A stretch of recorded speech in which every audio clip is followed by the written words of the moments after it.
Eh bien, nous allons entrer dans la chapelle Notre-Dame des Vertus. Jean est un peu le gardien d'un trésor.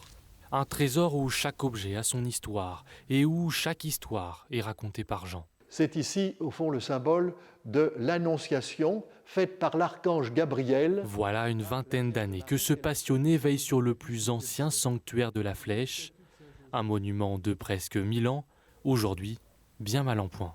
Vous voyez l'humidité sur les pierres de tuf, ou alors la sécheresse, l'absence de travaux, et vous voyez ici le problème sur l'autel de Saint-Joseph, le problème de cette voûte qui est bien misérable. Ici, il faut dire que la vieille dame ne s'est pas offert de lifting depuis les années 1960 et à coup sûr, elle aimerait bien se refaire la toiture.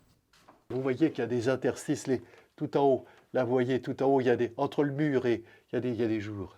On est en train de perdre une partie de ce patrimoine par négligence d'entretien. Je ne veux pas jeter la pierre à notre municipalité parce que je sais qu'il y a beaucoup de travaux à faire, mais depuis le temps que nous demandons la réfection de la toiture, j'espère que bientôt viendra le moment où nous aurons des devis et que nous programmerons, enfin que la ville programmera une réfection de ce joyau du patrimoine fléchois. Les infiltrations menacent surtout ce plafond entièrement peint daté du XVIIe siècle. La ville, propriétaire de l'édifice, est déjà intervenue pour restaurer ces 2 piliers.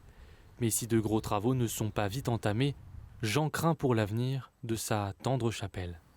Eh bien, ce qui risque de se passer, c'est ce qui commence à se faire, c'est que les pierres de tuf éclatent et tombent, et donc le danger, c'est que tout finisse par s'écrouler. Ce que vous dites, c'est qu'elle est presque en péril, cette chapelle.